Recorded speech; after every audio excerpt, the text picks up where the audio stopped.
ফ্রান্সের প্রথম দফার পার্লামেন্ট নির্বাচনে ধরাশয়ী প্রেসিডেন্ট ম্যাক্রো, কট্টর ডানপন্থী দল আরএনের জয়। যুক্তরাজ্যে ভরাডুবি হবে প্রধানমন্ত্রী ঋষির, বলছে জরিপ।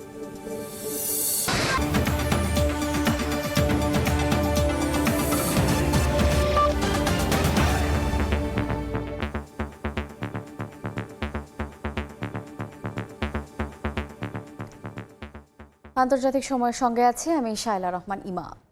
আরব লীগের সন্ত্রাসী গোষ্ঠীর তালিকা থেকে বাদ পড়েছে ইরান সমর্থিত লেবাননের সশস্ত্র গোষ্ঠী হিজবুল্লাহর নাম। আনুষ্ঠানিকভাবে এই ঘোষণা দেন জোটটির সহকারী সেক্রেটারি জেনারেল। গাজায় গণহত্যা বন্ধে ফিলিস্তিনিদের পাশে দাঁড়িয়ে হিজবুল্লাহর লড়াই আরব লীগকে এই সিদ্ধান্ত নিতে উদ্বুদ্ধ করেছে বলে ধারণা বিশ্লেষকদের। 2016 সালে ইরান সমর্থিত লেবাননের সশস্ত্র গোষ্ঠী হিজবুল্লাহকে সন্ত্রাসী সংগঠনের তালিকাভুক্ত করে আরব লীগ। ধারণা করা হয় ইসরায়েলের মিত্র পশ্চিমা রাষ্ট্রগুলোর চাপের কারণে এই পদক্ষেপ নিতে বাধ্য হয় সংগঠনটি। এরপর পেরিয়েছে 8 বছর। শনিবার আরব লীগের সন্ত্রাসী গোষ্ঠীর তালিকা থেকে বাদ দেওয়া হয়েছে হিজবুল্লাহর নাম। মিশরীয় গণমাধ্যমে সম্প্রচারিত এক ভাষণে আরব লীগের সহকারী সেক্রেটারি জেনারেল হোসাম জাকি বলেছেন, হিজবুল্লাহ এখন থেকে আর সন্ত্রাসী সংগঠন নয়। তুর্কি সংবাদ সংস্থা আনাদোলু এক প্রতিবেদনে জানায়, জাকি বলেছেন, লীগের সদস্য রাষ্ট্রগুলো সম্মত হয়েছে যে হিজবুল্লাহকে সন্ত্রাসী সংগঠন হিসেবে আর বিবেচনা করা উচিত নয়। আরব লীগের পক্ষ থেকে এই ঘোষণা এমন সময় এলো যখন হিজবুল্লাহ ইসরায়েলি বাহিনীর বিরুদ্ধে ক্রমাগত লড়াই করে যাচ্ছে। ফ্রান্সে প্রথম ধাপের প্রেসিডেন্ট নির্বাচনে মেরিন লে পেনের নেতৃত্বাধীন কট্টর ডানপন্থী দল আরএন জয় পেয়েছে। দলটি পেয়েছে 34% ভোট। অন্যদিকে বামপন্থী জোট নিউ পপুলার ফ্রন্ট পেয়েছে 28%-এর বেশি। আর বর্তমান প্রেসিডেন্ট এমানুয়েল ম্যাক্রোর জোট পেয়েছে 20%-এর বেশি ভোট। গত 40 বছরের মধ্যে সর্বোচ্চ ভোট পড়েছে দেশটিতে। ফ্রান্স থেকে বিস্তারিত জানাচ্ছেন লুৎফর রহমান বাবু। নির্বাচনের আগে যে সংখ্যা প্রকাশ করা হয়েছিল কিংবা জনমত জরিপে যে ফলাফল দেখা গিয়েছিল, ফ্রান্সে মধ্যবর্তী পার্লামেন্ট নির্বাচনের প্রথম ধাপের বুথ ফেরত ভোটের ফলাফলেও তার ছাপ দেখা গেল। নানা আলোচনা আর সমালোচনার পর প্রথম ধাপের নির্বাচনের ফলাফলে দেখা গেছে কট্টর ডানপন্থী মেরিন লোপেনের ন্যাশনাল র্যালি পেয়েছে 34% ভোট, আর কমিউনিস্টবাদীদের জোট নিউ ফ্রন্ট পপুলার পেয়েছে 28.1 ও প্রেসিডেন্ট ইমানুয়েল ম্যাক্রোর জোট পেয়েছে 20.3% ভোট।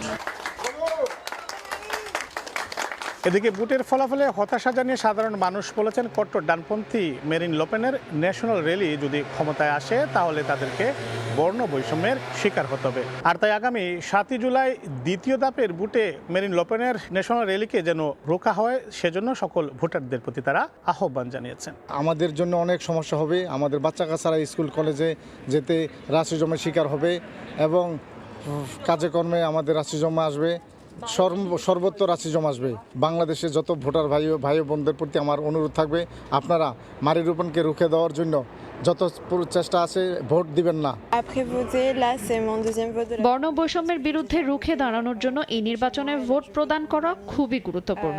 আমি তরুণ প্রজন্মকে ভোট প্রদানের জন্য উৎসাহ প্রদান করেছি। একই সঙ্গে আমার বন্ধু বান্ধবদেরও ভোট দেওয়ার জন্য আহ্বান জানিয়েছি। আমি মনে করি দেশের স্থিতিশীলতার জন্য ম্যাক্রো সরকারের প্রয়োজন রয়েছে। এই সরকার ক্ষমতায় থাকলে দেশের শান্তি ও সম্প্রীতি বজায় থাকবে। গেল 40 বছরের ফ্রান্সের পার্লামেন্ট নির্বাচনে এবারে সর্বোচ্চ ভোট পড়েছে। এবারে ভোট পড়েছে 59.39%। আগেও মেরিন লোপেনের কট্টর ডানপন্থী দল প্রথম ধাপে নির্বাচনে জয়ী হলেও শেষ পর্যন্ত দ্বিতীয় ধাপে তারা টেকতে পারেনি। আর তাই উদারপন্থীদের প্রত্যাশা এবারও 7 জুলাই রোববার দ্বিতীয় ধাপের নির্বাচনে কট্টর ডানপন্থী দল টেকতে পারবে না। মোহাম্মদ লুৎফর রহমান বাবু, সময় সংবাদ, প্যারিস।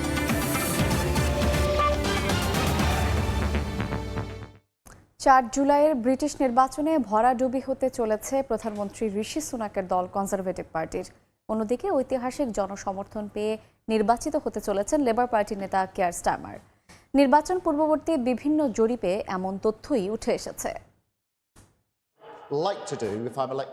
ঘনিয়ে এসেছে যুক্তরাজ্যের সাধারণ নির্বাচন। 4 জুলাই ভাগ্য নির্ধারিত হতে যাচ্ছে দেশটির দুই প্রতিদ্বন্দ্বী দল কনজারভেটিভ ও লেবার পার্টির। ব্রিটিশ ভোটাররা বেছে নেবেন তাদের পরবর্তী প্রধানমন্ত্রীকে। তবে এবারের নির্বাচনে ক্ষমতাসীন কনজারভেটিভ পার্টির বিশাল ভরাডুবি হবে বলে পূর্বাভাস দিচ্ছে প্রায় সবগুলো জরিপ। অর্থাৎ ক্ষমতা হারানোর দ্বার প্রান্তে বর্তমান প্রধানমন্ত্রী ঋষি সুনাক।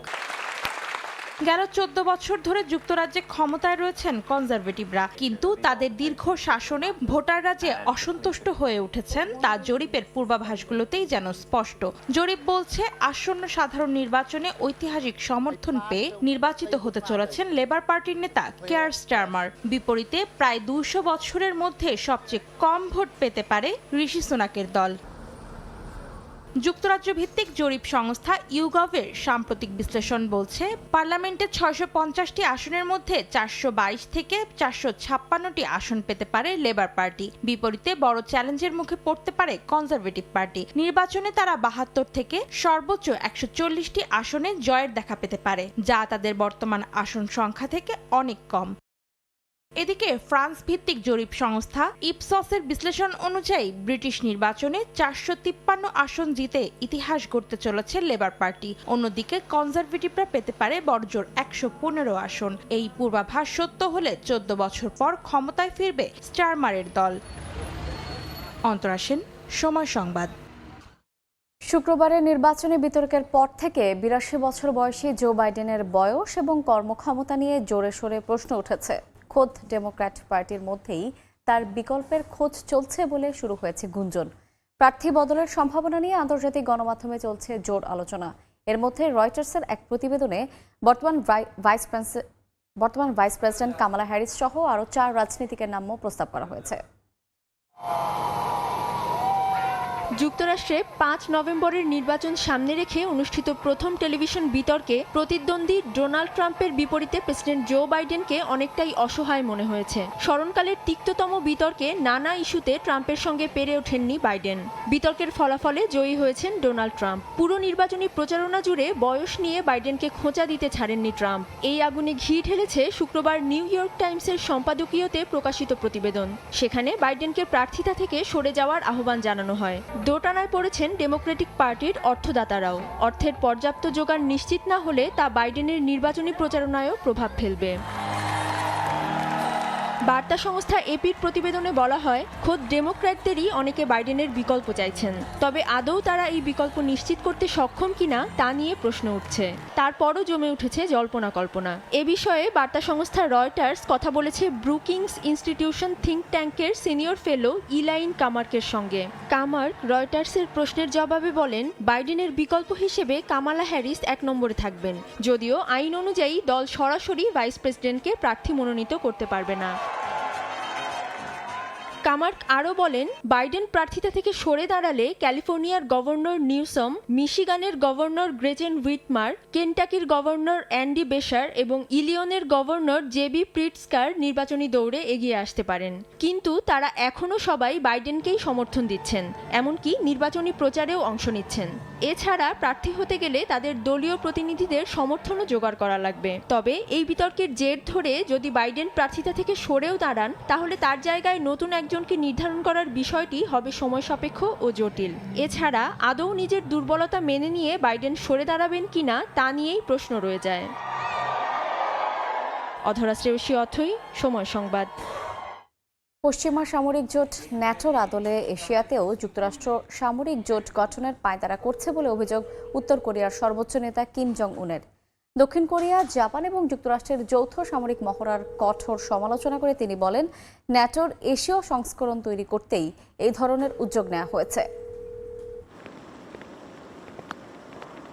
গেল বৃহস্পতিবার বড় পরিসরে সামরিক মহড়া চালায় দক্ষিণ কোরিয়া, জাপান ও যুক্তরাষ্ট্র। ফ্রিডম এজ নামের 3 দেশের এ মহড়ায় পারমাণবিক অস্ত্রবাহী রণতরী ও সাবমেরিন সহ অত্যাধুনিক সব সমরাস্ত্র প্রদর্শন করা হয়। বলা হয়, কোরীয় উপদ্বীপে পিয়ংইয়ং এর ক্ষেপণাস্ত্র পরীক্ষার পাল্টা জবাব দিতেই তাদের এ মহড়া।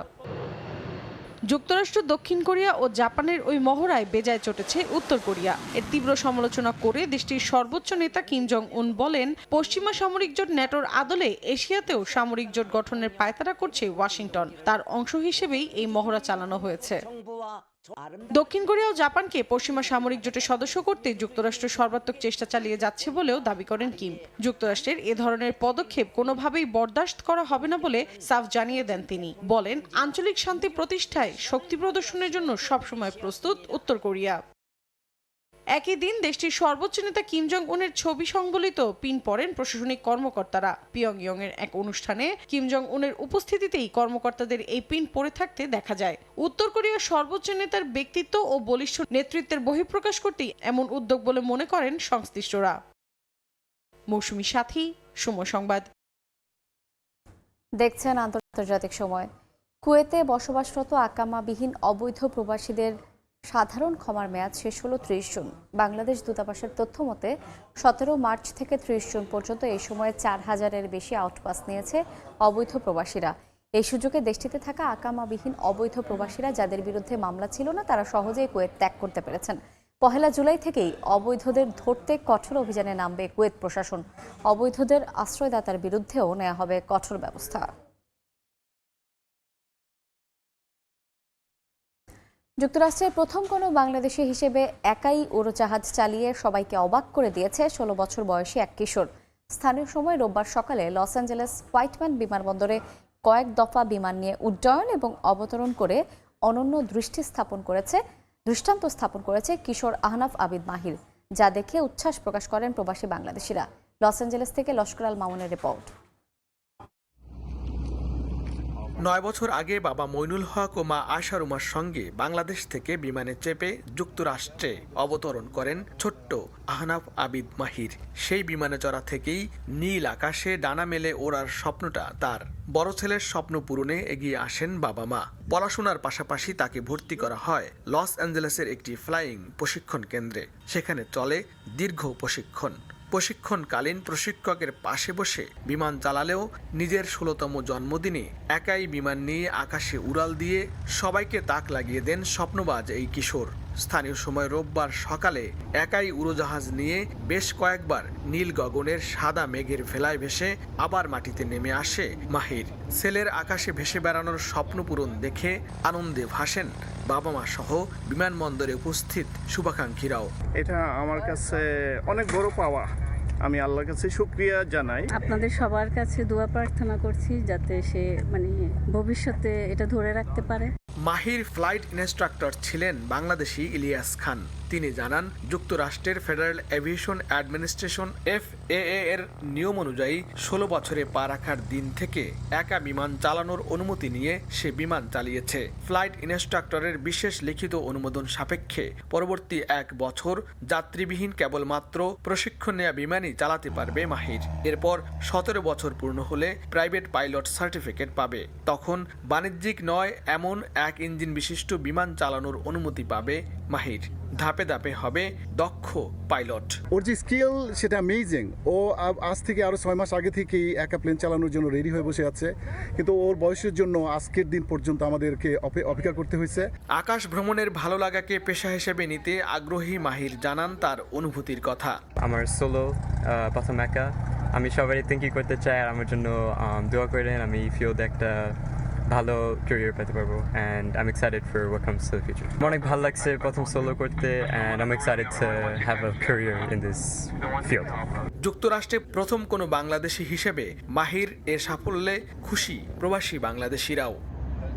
যুক্তরাষ্ট্রে বসবাসরত প্রবাসী বাংলাদেশিদের মধ্যে তাদের নতুন প্রজন্মের অনেকেই পাইলটকে এখন বেছে নিচ্ছে তাদের অন্যতম প্রধান পেশা হিসেবে। তাদের ধারণা এই পেশা তাদেরকে আরও বেশি সাফল্য এনে দিবে। যুক্তরাষ্ট্রের লস অ্যাঞ্জেলেস হোয়াইটম্যান এয়ারপোর্ট থেকে লস্কর আল মামুন, সময় সংবাদ। দক্ষিণ কোরিয়ার একটি সরকারি অফিসে কর্মরত একটি রোবট স্বেচ্ছায় নিজেকে অচল করে দিয়েছে। এই ঘটনাকে বলা হচ্ছে রোবটের আত্মহত্যা। অফিসে কর্মরত অবস্থায় সিঁড়ি থেকে লাফ দিয়ে নিজেকে পুরোপুরি অকেজো করে দিয়েছে সে। তবে ঠিক কী কারণে এই ঘটনা ঘটেছে তা নিয়ে পরীক্ষা নিরীক্ষা শুরু করেছে কর্তৃপক্ষ।